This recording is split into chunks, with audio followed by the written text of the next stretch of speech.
എല്ലാ ഇന്റർവ്യൂയിലും നസ്രിയ ചേച്ചിയാണ് സ്കോർ ചെയ്തിരിക്കുന്നത്. നമുക്ക് ഇതിലങ്ങനെ നമുക്ക് കിടത്തി വെട്ടാം. ഈ ലുക്കൊക്കെ കിടത്തിയിട്ട് അങ്ങ് വെട്ടാന്നോ? ഇതാ ഞാൻ പറഞ്ഞു, എനിക്ക് ഫാൻസ് അസോസിയേഷൻ വേണം.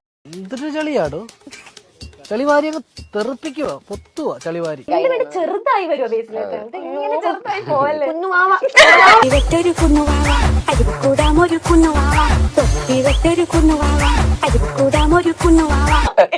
എല്ലാ വെള്ളിയാഴ്ച ഓരോ ബേസിൽ പടം. മന്ത്ലി സ്റ്റാർ, ഫാമിലി സ്റ്റാർ മാറ്റി മന്ത്ലി സ്റ്റാർ. അപമാനിച്ചേ ഞാൻ പോയിക്കോട്ടെ. 4 വർഷം കൂടുമ്പോൾ പറയുന്നത് ഒളിമ്പിക് സ്റ്റാർ. ചെറിയ വട കൊടുത്ത് വലിയ വട വാങ്ങിച്ചു. അപ്പൊ ഐക്കോണിക് സ്റ്റാർ അല്ലെങ്കിൽ ഫാമിലി സ്റ്റാർ ഒക്കെ ആയി. ഐക്കോണിക് സ്റ്റാർ ആരും പറഞ്ഞിട്ടില്ല, ഞാൻ കേട്ടിട്ടേ ഇല്ല.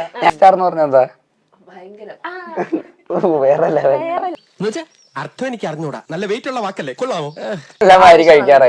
ഞാൻ എന്റെ പ്ലേറ്റിൽ കൈ ഇടുന്നു, കൈ ഇടുന്നു, വാരി കൊടുക്കേണ്ട വന്നിട്ടില്ല. ആവശ്യം ചാൻസേ ഇല്ലല്ലോ. ഞാൻ ബേസിക്കലി ചോറ് കഴിക്കാറില്ല. ചോറ് ഇസ് കാർബ്. ഞാൻ ചപ്പാത്തി കഴിക്കാറില്ല, ചോറാണ് തിന്നണത്. ഓക്കെ, ബേസിലായിട്ട് ഇനി മൂവീസ് ഒക്കെ ഡയറക്ഷനിലേക്കൊക്കെ ഇനി വരാൻ നേരത്ത് സ്വന്തം മൂവിയിൽ നസ്രിയ ചേച്ചിനെ നായികയാക്കോ? അത്ര വലിയ ബന്ധങ്ങളിലേക്ക് പോണോ ശിവൻകുട്ടി? റേഷൻ കട മറന്ന് മണ്ണെണ്ണ വാങ്ങണോ? ഇല്ല, ആക്ച്വലി ഞാൻ ഒരു സിനിമ അങ്ങനെ പ്ലാൻ ചെയ്തായിരുന്നു, ഡയറക്ട് ചെയ്യുന്ന സിനിമ. ഓക്കെ, പിന്നെ അവൻ തന്നെ ക്യാൻസൽ ചെയ്തു.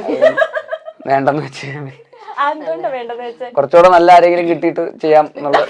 ഒരു റീ എൻട്രിക്ക് ശ്രമിക്കുമ്പോ ആരംഭത്തിൽ അപമാനം.